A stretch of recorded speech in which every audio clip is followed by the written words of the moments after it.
It's a woman in white story. It's directly tied to my family.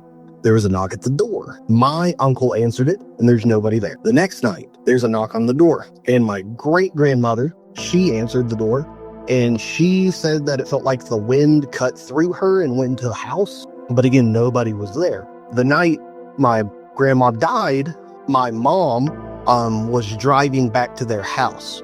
As she's driving through these rural back roads in eastern Kentucky, she describes it as there was a olive-skinned Native American woman with long jet black hair standing in the middle of the road. She said that she's only in a white dress, and that she didn't even react to like almost getting hit by a car. And she said the woman just like steps back and is enveloped into this fog.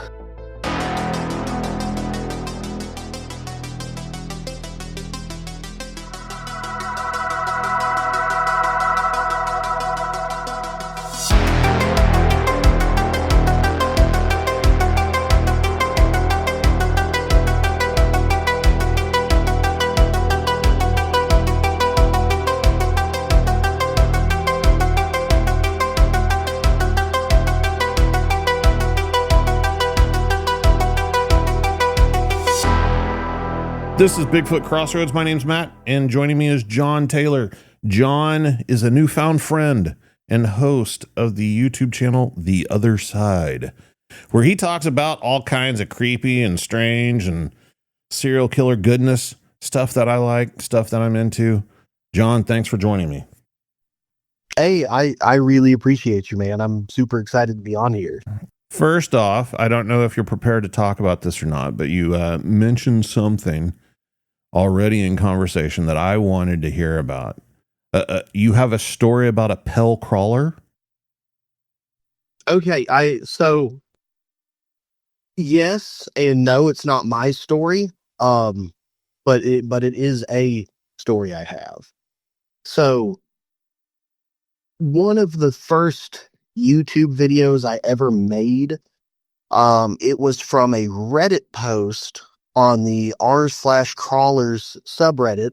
This woman had gone to Red River Gorge in Kentucky. She was hiking around with her family and everything like that. They decided to camp overnight, and through sheer coincidence, I guess, they encountered another lady on the trail at night, which is very strange. It kind of freaked them out a little bit, and they thought maybe this lady was going to rob them, going to stab them, whatever. So they started looking around the campsite, and they saw this crawler in Red River Gorge. Now, how true that story is, it was posted on Reddit. I don't know. She drew a sketch of it that you could find pretty easily. But I put that video out there in 2023 just to make content. I got really bored. But I got a really weird email at the beginning of this year related to that. Some guy who I don't know, truly, I've never met him or talked to him in person.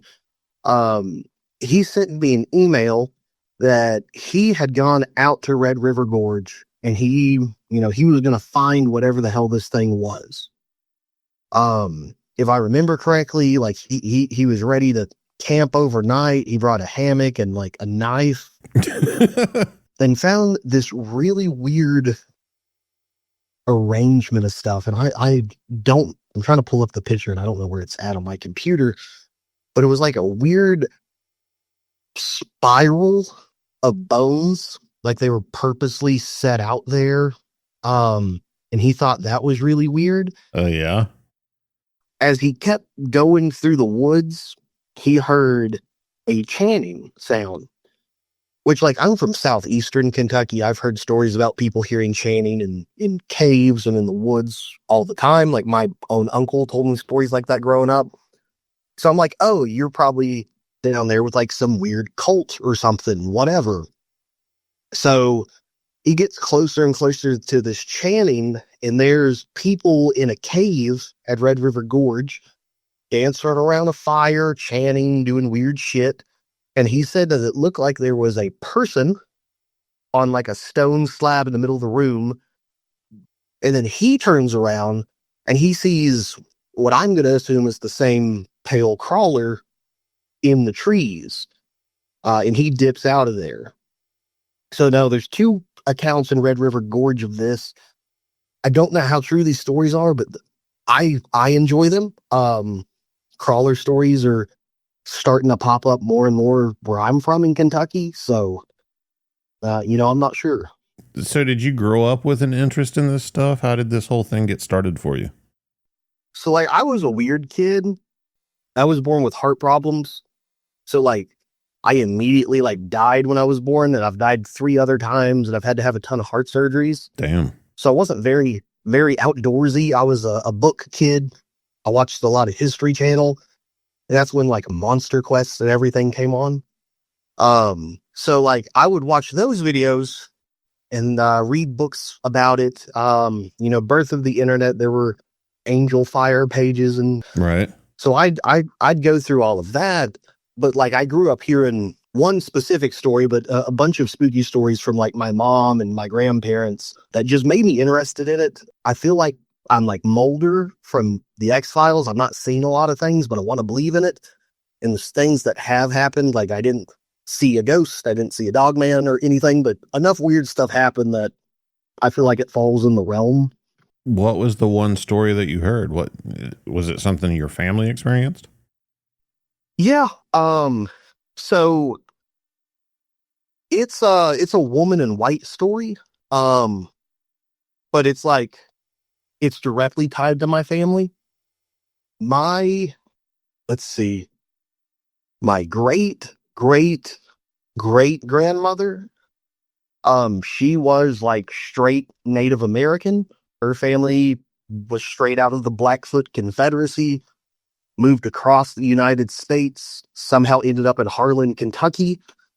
And she was apparently spiritual in a Native American way. She didn't go to regular church or anything else. She believed in spirit guides. She made dream catchers. She did what I assume is traditional Native American spiritual practices. Right. And she told everyone in our family, and I've never met her, this has been passed down, that whenever they died and it was their time, she was going to be the person to come cross us over. So the story I was always told was that she comes 3 days in a row. The first 2 days are kind of get your shit together. And then the third day, she takes you to whatever is on the other side of life, which is where my YouTube channel name came from. My grandmother was like the only person that still practiced like her. She was kind of weird about that. She did Native American things, even though, like, if she broke an arm, she'd glow in the dark. She was so white. And she had cancer when I was a little kid that led to her passing away. So 3 days before she passed away at 9 p.m., and multiple people in my family that are now dead, and a few that are alive can verify this, there was a knock at the door. My uncle answered it, and there's nobody there. Everybody thought, okay, that's weird. Somebody's playing a prank, whatever. The next night, there's a knock on the door. And my great grandmother, she answered the door. And she said that it felt like the wind cut through her and went to the house, like it was, funneled into the door. But again, nobody was there. The night my grandma died, my mom was driving back to their house. And she always tries to like brush this off as her being tired. Because at the time she was going to college to get her teaching degree. She was student teaching, and then she was working like a full shift at Walmart in the afternoons or at night. So she had just gotten out of class and she was headed home. It was 8:30 at night. And she is driving through these rural back roads in eastern Kentucky. The way she describes it isn't like she drove into a fog. She's driving and like it just appears in front of her. She didn't see it beforehand. So she's going in this fog. She rounds a corner and swears that she sees a person. She doesn't get a good look at him. She like slams on her brakes and she's waiting to hit the person. When she looks up, there's nobody there. So she's like, I'm tired. I don't know what the hell's going on. I'm going to keep going. So she keeps driving and eventually she's 2 curves before my grandmother's house. She's going around one curve and she thinks that she sees somebody right when the road goes straight. She's not sure. She thinks she's still tired, so she doesn't hit the brakes. And as she gets closer and closer to whatever is in the road, she said it becomes more real. When she eventually slams on her brakes because she thinks she's going to hit somebody, she describes it as there was a olive-skinned Native American woman with long jet black hair standing in the middle of the road. She said that she's only in a white dress, and that she didn't even react to like almost getting hit by a car. So my mom is like locked eyes with this lady for a few seconds. And she said the woman just like steps back and is enveloped into this fog. Again, she thinks she's crazy. She doesn't know what's going on.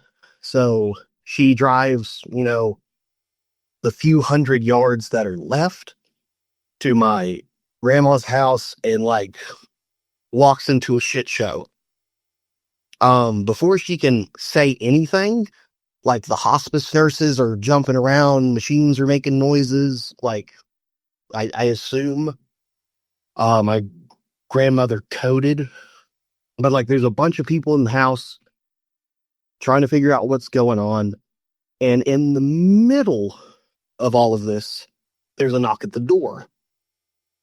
So my grandpa, as far as I know, he didn't believe in ghosts. He was a very serious person.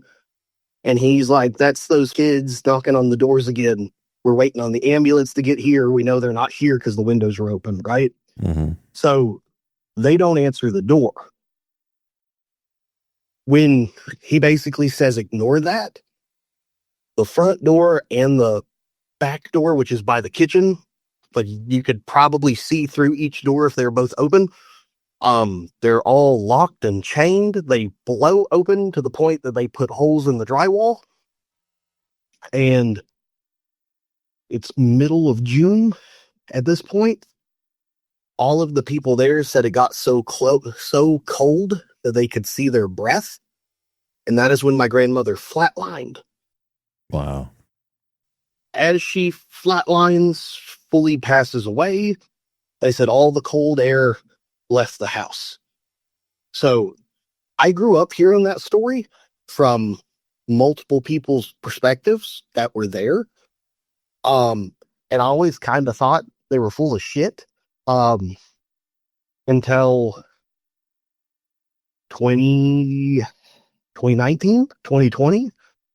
I had just moved to start law school, and I had gone back home to get some things, and my mom had just gotten like a big fancy printer so she could scan all of her photos and upload them so like I could have a copy of any photo I wanted. So about 5 years ago, as we're going through these photos, my mom like deflated. She like hit the floor, like slid out of her chair and was on the ground crying. After I was able to calm her down, she like pulls up this picture and she's like, this is the woman I saw the night my mom died. And it's the only photo that we had of my great grandmother, who was supposed to be super Native American. And she says that's what she saw, or that's who she saw in the middle of the road. Wow. That story got me into spooky things 5 years ago. When that happened, that's when I kind of was like, okay, there's probably more to this. Let me jump into it. change my YouTube channel from what it is to this and see what I can figure out. And I mean, by this point, I have a mediocre YouTube channel. I'm a teacher, but I run the paranormal club at my school, and a bunch of weird things happens with that. But we've been able to bring in ghost hunters to work with the kids, so it's led me down a weird path, but it's been kind of fun. Tell me about the paranormal club. We talked a little bit about that, but what does a paranormal club do in school exactly? In my interview at the school, they said, "Hey, you're going to have to design a club because our kids are low income. They don't have a lot of things to do. So it needs to be something with a low barrier to entry that you think that they would enjoy, that doesn't really require a lot of preparation." And being close to Cincinnati, where I moved to teach, I drove by Bobby Mackey's weekly. So I was like, we'll do a ghost club. The literacy rates at my school were very low. So I thought, these kids are reading on a 3rd and 4th grade level. In 8th grade, ghost stories aren't necessarily the most complex stories, but getting them to read more is better than them not reading at all. Yeah. But what we started doing was, just reading local stories.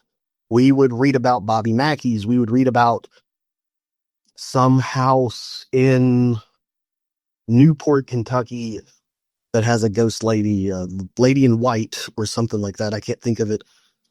Cincinnati Music Hall. We would just read about this stuff.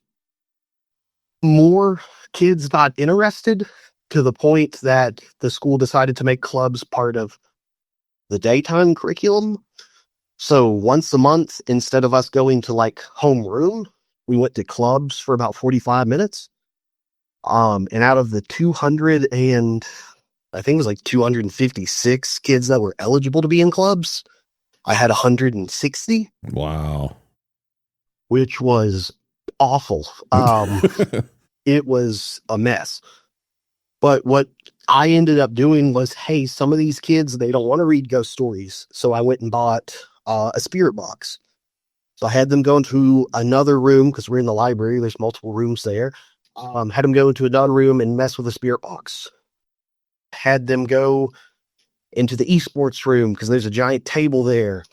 And they would try to use a pendulum or something, which some people were upset about that and said it was witchcraft. And my response was, most of these kids can't spell witchcraft. I don't think they're going to be practicing it. We kept doing some different things. Eventually, I watched the documentary series Hellier, which has a very weird connection to my school as well, that I can get into in a minute. But I saw them doing the Estes method in that, which I thought that might be a lot easier than a bunch of kids all yelling at a spirit box at the same time.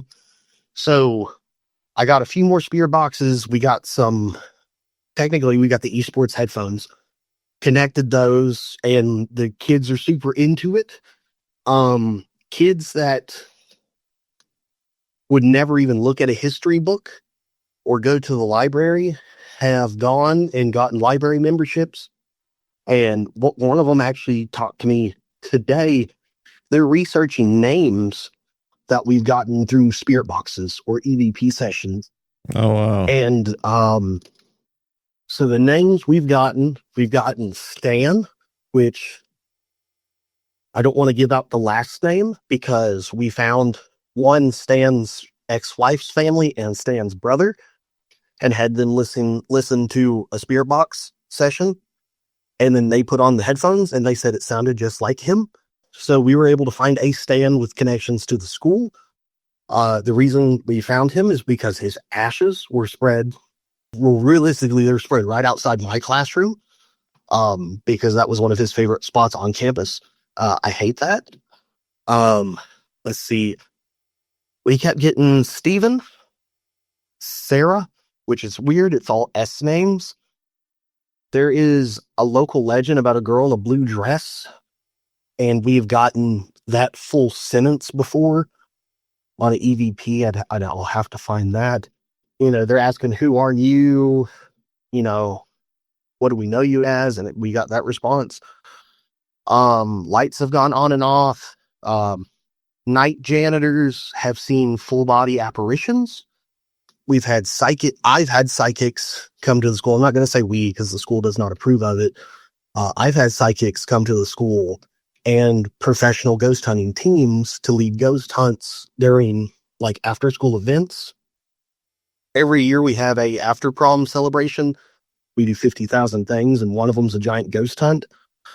But every year, something weird happens. We've brought in different groups of ghost hunters, and they've all gotten the same name, which is Biddle. Again, didn't know what that was until the Hellier people came out with a documentary about a haunted object they have called the Crone, which apparently the thing in that, demon, whatever, it was called Biddle. That's not even the most important part of all of this, though. In my free time, I try to help out however I can at the school. So over the summers, I go in and I help make sure, the janitors don't need any help. I've helped them scrub the hallways, rearrange rooms, whatever. And I typically listen to podcasts while I'm doing that. So last year, I was scrubbing the floors with them, and I was listening to the Two Girls, One Ghost podcast that had the new Kirks who created Hellier and the Unbinding on it. And they were talking about this blade that they had. It was associated with some cult. I don't remember what one. Greg Newkirk was trying to put it in a candle, and he ends up slicing his hand open, and his blood got on some other haunted object. Either way, it doesn't sound good. It sounds like the beginning of a ritual. Yeah. Whoops. Yeah, oopsie poopsie, we're haunted now. So they go to the hospital. When they're at the hospital, his wife's like, hey, the moment you yelled at me, I got a strange phone call. I didn't answer it. And they play the voicemail on that podcast, and it's like a bunch of whispering. It's real weird. Like 5-6 people are talking at the same time. And then it's like a really chipper, like, goodbye. And it hangs up. So in my head, I'm like, wow, that's spooky. Still scrubbing the floor. And they're like, it's weird because that phone call was from a school. And I was like, huh, I'm at a school right now. It's like, and the other weird thing is like, it's a school near me. And I'm like, holy shit, I'm in a school near them.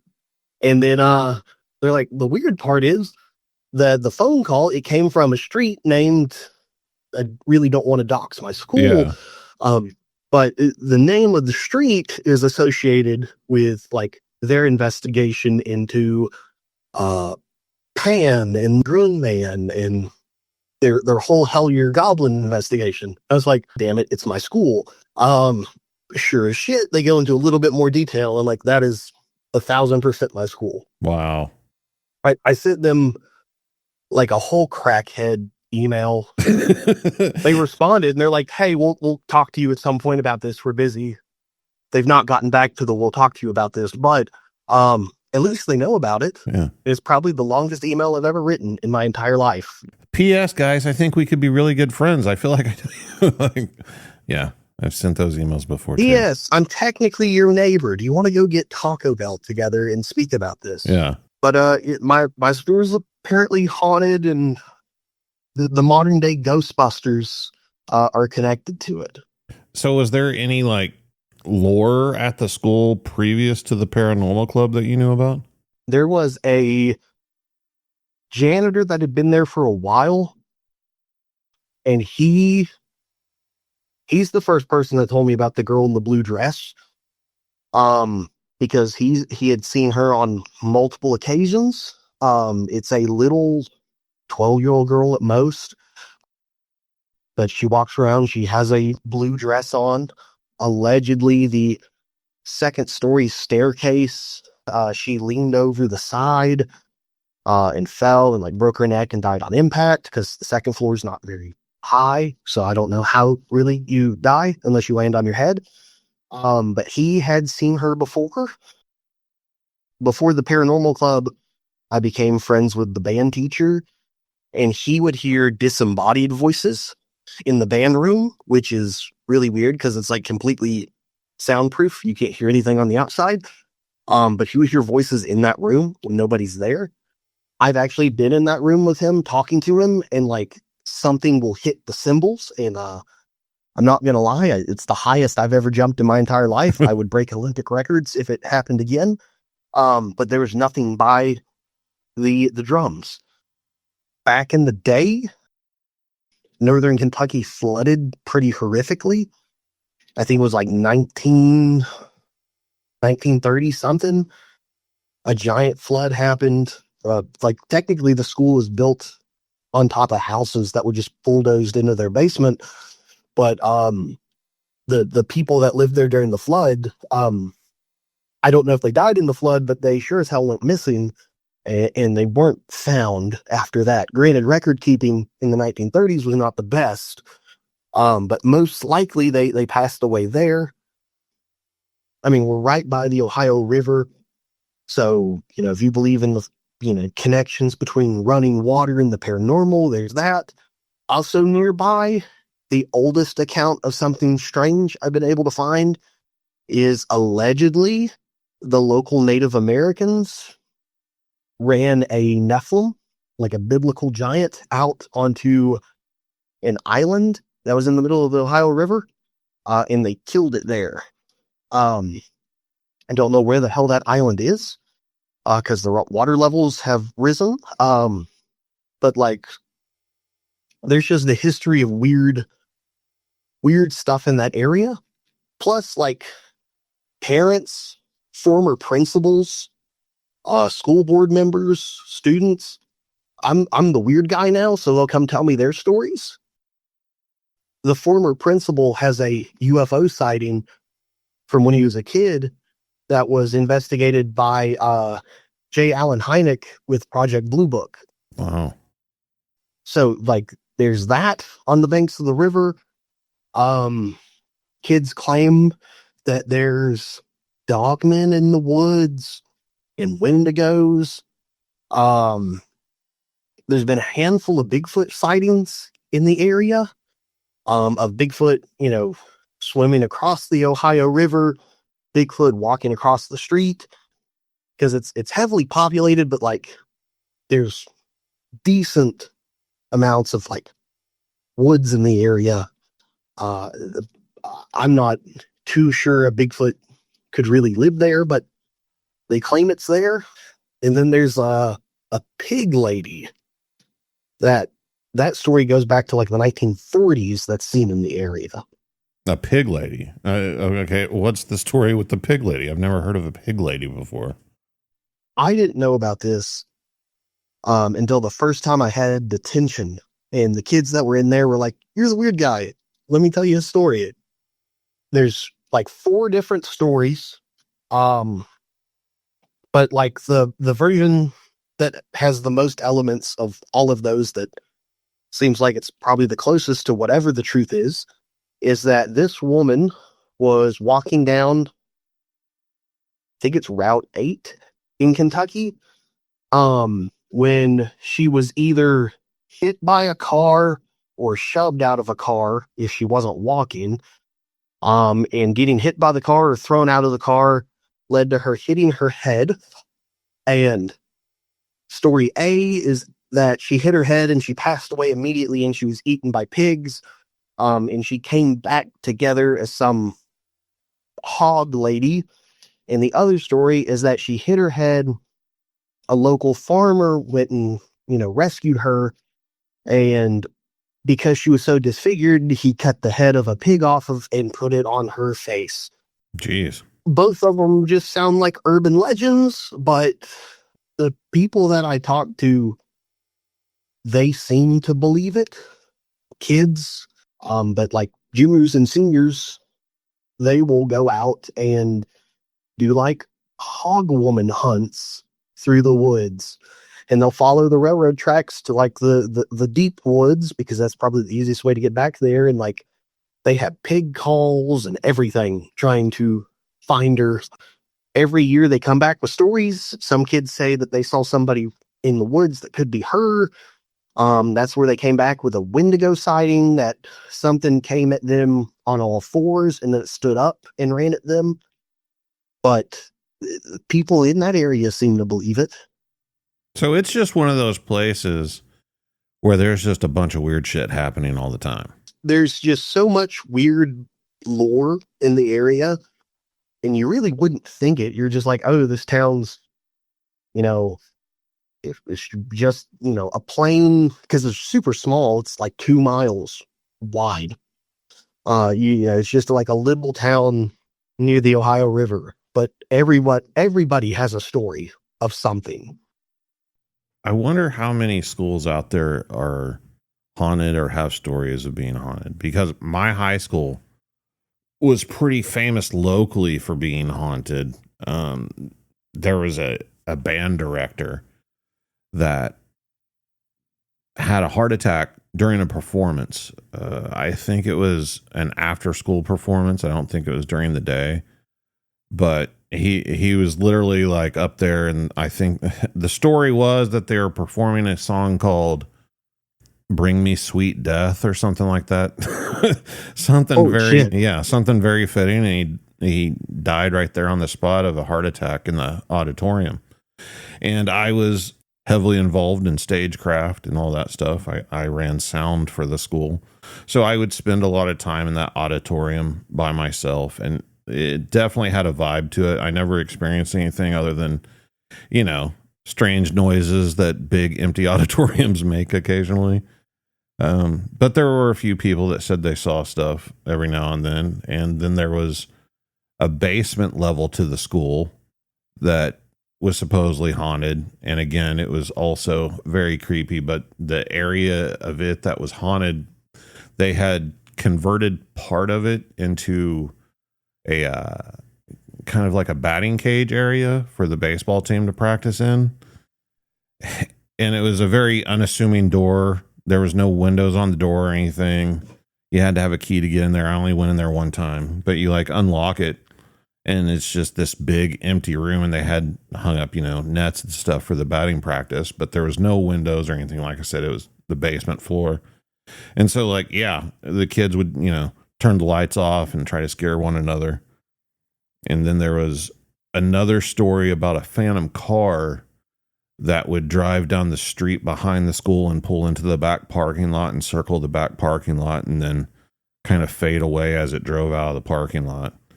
And I think it was like an old Mustang or something like that, but I never saw that stuff awesome. Either, but the stories were cool.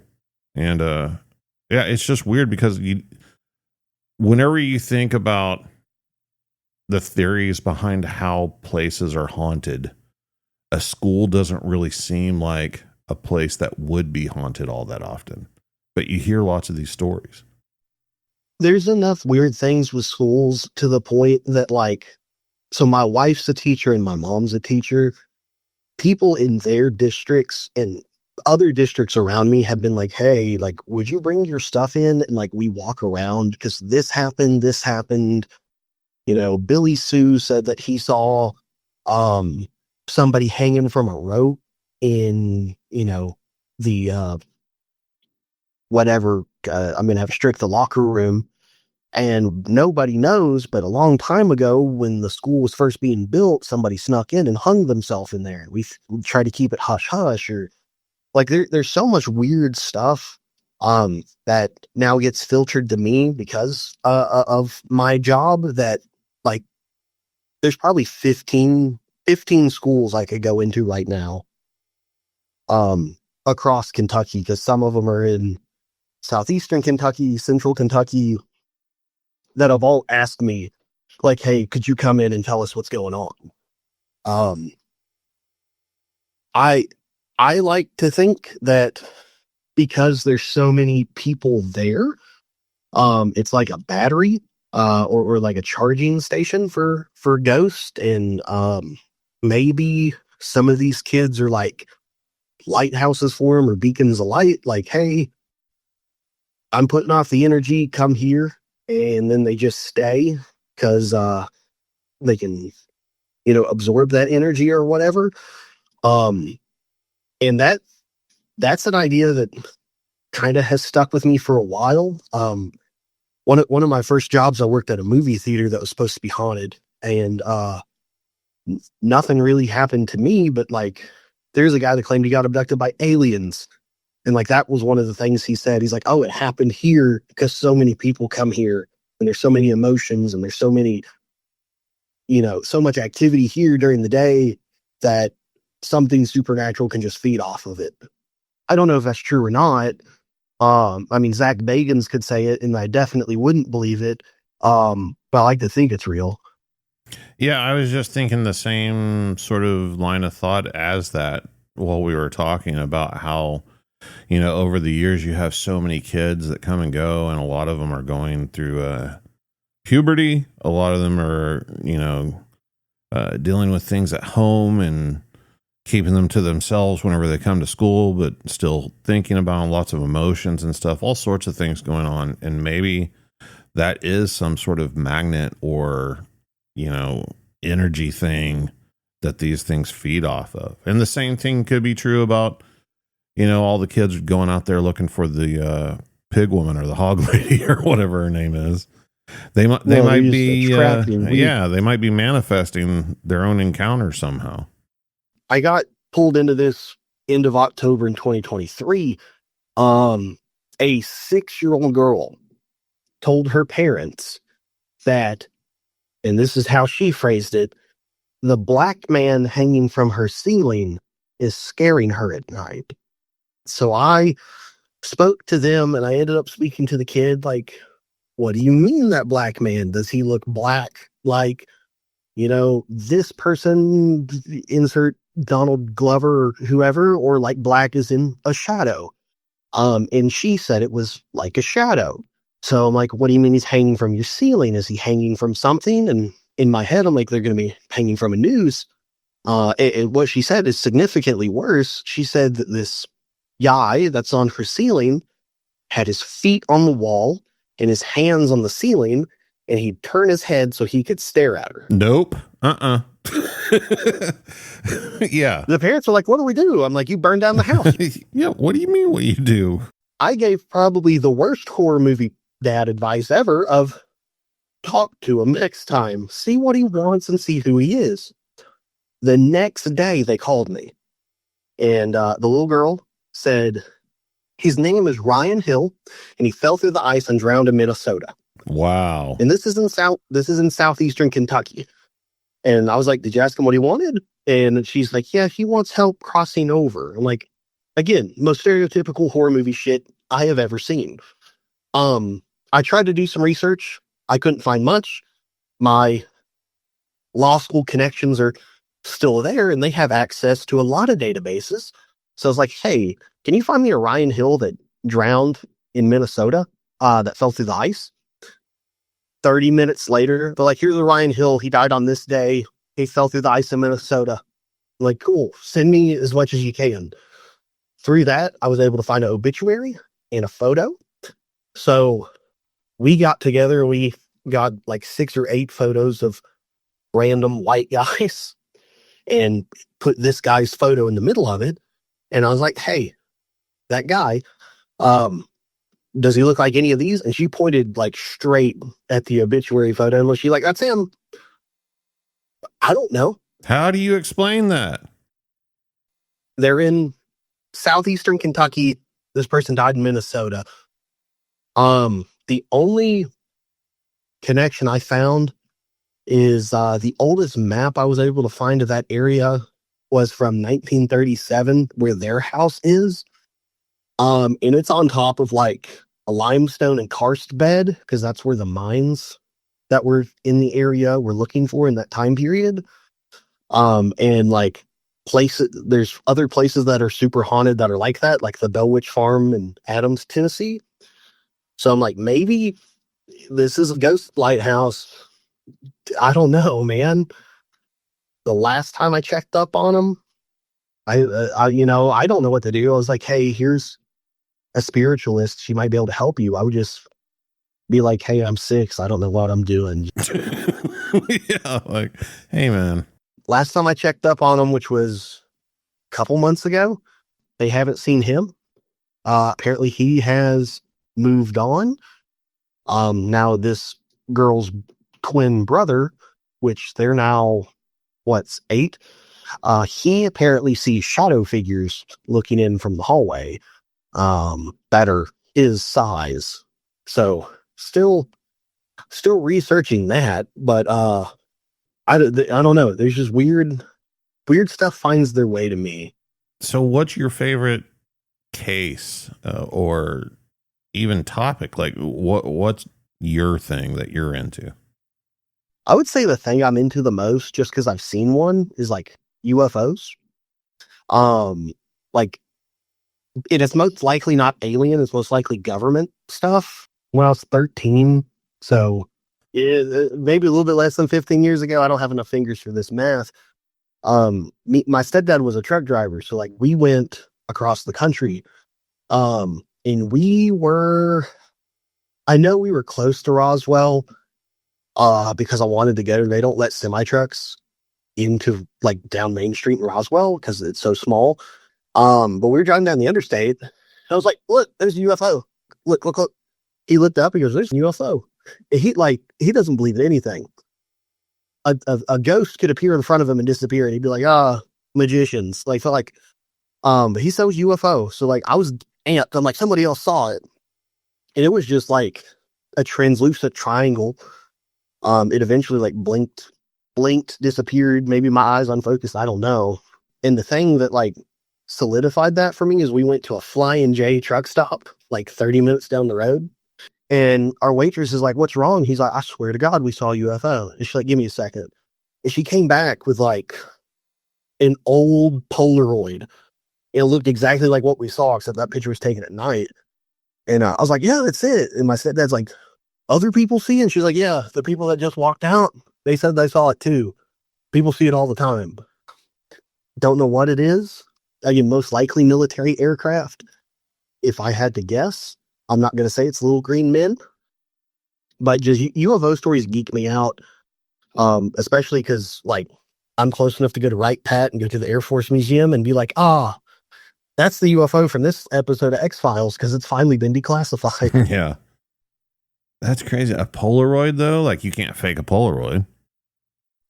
Yeah, I mean, at that point, she could have drew it in crayon, and I think I'd still freak out. Like, oh, fuck. That's it. That was it.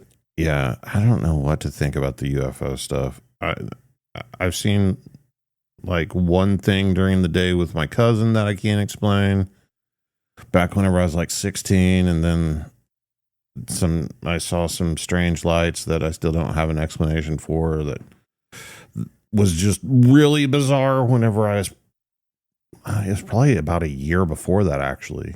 But the strange lights that I saw, the weirdest thing about that is me and my buddy were staying at my family's lake house, and he was into UFO stuff. I wasn't at that time. I was always into ghost stuff. But he was just like, hey, let's go look for UFOs. And I'm just like, you can't just go look for UFOs. What are you talking about? And then Let's just stare at the stars. Yeah, and then we went and saw UFOs, and I was like, what the hell is going on?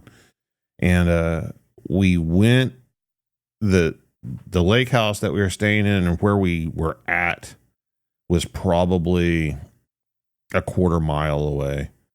And we walked all the way back to the house, got a cassette recorder because that's like all we had at the time to document anything with. And we took the cassette recorder back down there and described what was going on, and they were still there. So like, I don't know how much time that took, but you know, so like if it was airplanes or something, like why would they still be there? And can you give a general location of that? Northeastern Oklahoma, like around, the closest town is going to be a place called Pryor, Oklahoma, in like Lake Hudson, Grand Lake area. And there's like some sort, back then, things have changed now, but at the time, I do know that there was some sort of military base up in Kansas, I want to say, either Kansas or Missouri, that every once in a while we would see like Blackhawks and stuff fly over the lake house. And it was from that base. So like I was used to that sort of thing, but these, whatever they were just like single points of light. They didn't really look any different than stars. They weren't blinking or anything. High elevation. There was 2 of them. And I didn't really think anything that much of them at first until I saw them start doing just like right angle turns in the sky. And it was just nothing breaking, going one direction and just complete course change. And eventually they kind of were spread apart, and then they were going at an angle to where they were going to intersect with one another. Now, obviously, they're up in the sky. I'm down on the ground. I have no idea if they're the same elevation or anything like that. So who knows? But whenever they reached the, I guess, pinnacle, where they would run into one another, it formed like one thing and then just shot off and was gone from sight. Didn't see it anymore. And that's when we left the area. What that was, I don't have any idea, but it's not like anything I've seen the rest of my life, and nothing I had seen up to that point. That's awesome. So it looks like you're not the only one. Project Blue Book investigated UFOs there in 1947 and 1969, to the point that some dude in the 50s kept seeing UFOs, and he created the International UFO Bureau in Oklahoma City. They investigated over 800 UFO cases in the Northeast. Wow. And there's descriptions of it. Like, I see single balls of light. I see triangles. Police officers and sheriff deputies have seen these things. So here's something crazy for you. Within the past year, I had a guest on this podcast that was talking to me about Bigfoot stuff, and he's in the same general area. Now, going into this conversation, he didn't know that I had any history with this lake. Where I live, it's like an hour and a half away from this place. So it's not like something that somebody would connect me to or anything. And like I do many of my guests, I asked him, have you ever experienced anything besides Bigfoot? Because a lot of people experience multiple types of phenomena. And he tells me a UFO story from the same lake that I was at. And to give you an idea, whenever I saw these lights in the sky, I was standing on a boat ramp at the lake. So I was at the lake itself. And he told me, I can't remember when it was. I want to say it was maybe in the early 2000s. I'd have to go back and listen. I'm not sure. But he was out on the lake fishing, and he was with somebody. I can't remember who. But he swears up and down that he saw a UFO come out of the lake and just shoot straight up into the air and disappear. And he said it was like a classic disc shape with multiple colored lights on it and everything. But he said it was only about the size of a car, I think. It wasn't very big at all. But it came out of the same lake, he said. And I thought, that's crazy. Like, this dude doesn't know me. He doesn't know about my UFO sighting there. And he's telling me he saw a UFO come out of the lake. Like, that's nuts. So I thought that was pretty cool. That's awesome. I mean, so the first time I heard of the UFO coming out of water, was the USS Nimitz stuff. Yeah. But it sounds like I keep hearing more and more people have seen that. They just, I guess, didn't want to admit it for a while. A buddy of mine, Phil Poling, who runs the Para Breakdown YouTube channel, I don't know how much information he wants me to give out, but he used to be a police officer, and he responded to a call one night about strange lights. And I believe in Washington, either at a lake or a harbor or something. And he went and checked on it, and he saw, I mean, what people would call a UFO, like in the water there. And he's actually been on a television show talking about it. Maybe confidential. That's awesome. It might have been anonymous, so if I, gave it away, sorry, but yeah. He may have pulled a full Bob Lazar. Yeah. And covered his voice. But no, yeah. UFO stuff, USO stuff is crazy. I never thought we would be in times where the government's like actually publicly looking into it and like saying, yeah, there's some stuff that we don't really have explanations for. Whether that will ever lead to anything or if there's an ulterior motive behind it, I don't know, but it's still interesting stuff. I need more information.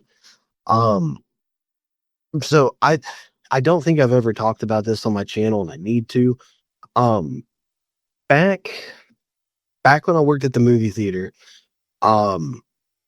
maybe a little bit after that, we were all, me and 3 other dudes, we were at the gym, and every night there was like a Vietnam veteran that would always be in there and work out.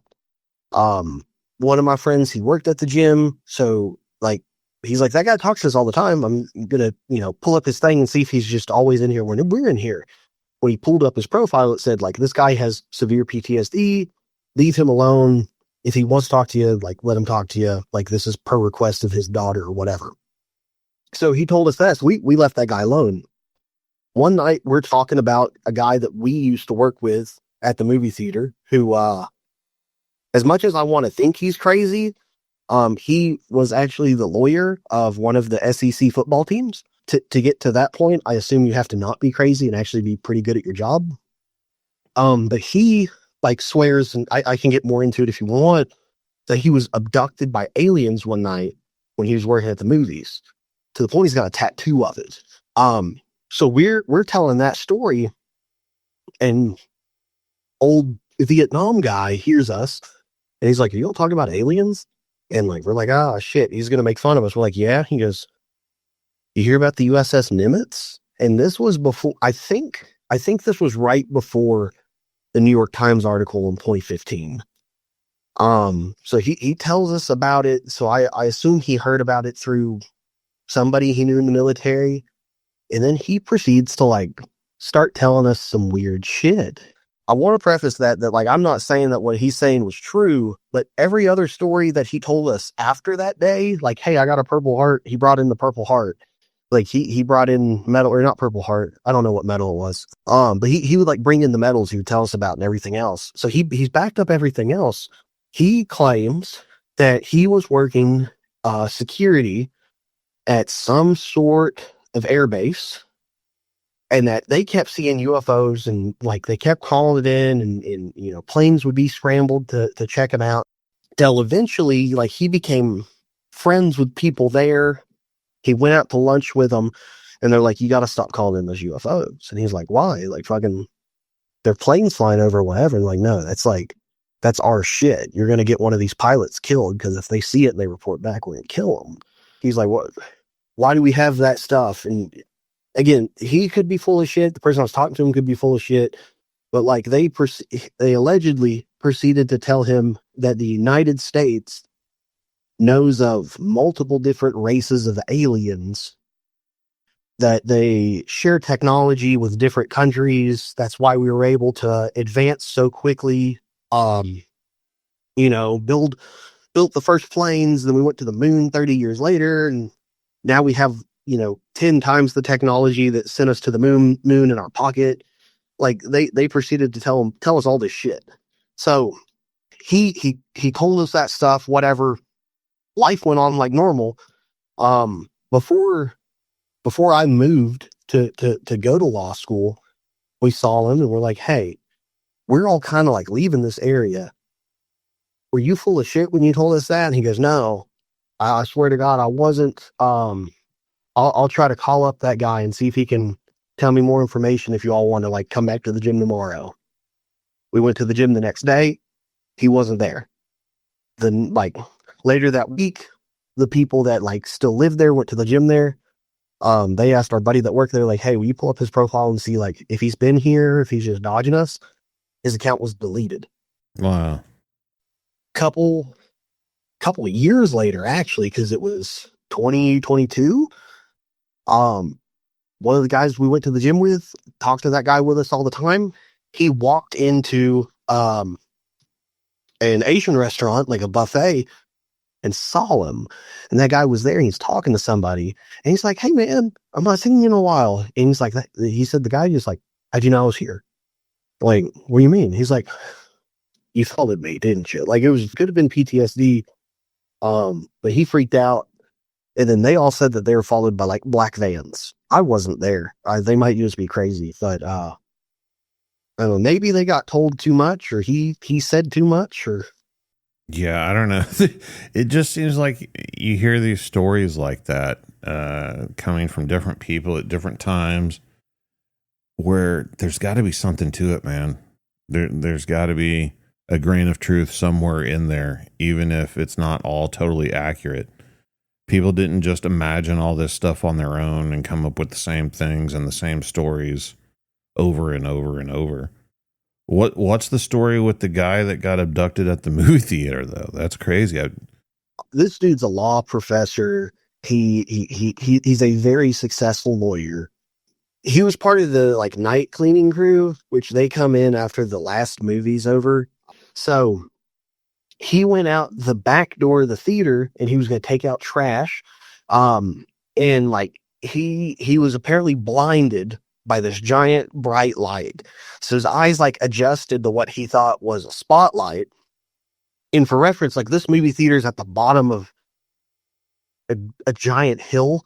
And at the top of the hill is it's pretty shitty, but like an arena. And it was being built at the time. So he thought it was a spotlight up there. But then he realized that like this light was moving and there was a hum in the air.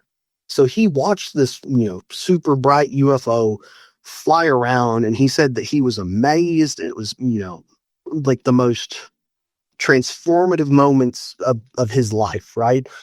To the point that he's got a giant tattoo of it on his arm that he's like, hey, let me tell you the story. And he'll like roll up his sleeve. So after a few minutes, he said the UFO disappeared and he went back inside to tell the rest of the cleaning crew that he saw a UFO. So as he walked up to them, they're all gathered in the lobby. They all seemed like relieved, I guess, that he was there.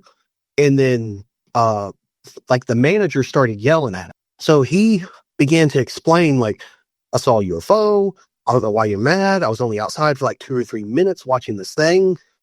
And they all got like super quiet. And they're like, we hadn't seen you for hours. Your car was in the parking lot. We couldn't find you. And we were deciding if we should call the cops and report you missing. He had been gone for like 4 hours. He doesn't, he's not like Travis Walton. He can't tell you, that he was on a ship and what he none of that. But he's like, I saw a UFO, came back in, lost 3 hours of time to the point that they almost called the cops because they couldn't find me. And they even said that they had walked out there by the trash cans to check and see if he was back there too. Man, that scares the crap out of me, dude. Like, I mean, I haven't, I don't think it's just the idea that you hear those stories so much in the UFO world, the missing time stuff, where like just the idea that you could have lived through some horrific incident and don't even know it. Oh, it's terrifying. I appreciate you coming on and talking to me, and we'll have to do it again. Brother, I'm down. But yeah, I appreciate it, man. If you've had an encounter with something you can't explain, like Bigfoot, Dogman, ghosts, UFOs, or anything else, send me an email at bigfootcrossroads@gmail.com. Check out the website, bigfootcrossroads.com. You can find links to social media, past episodes, merchandise, everything you need all in one place. And until next time, remember, there's something in the woods.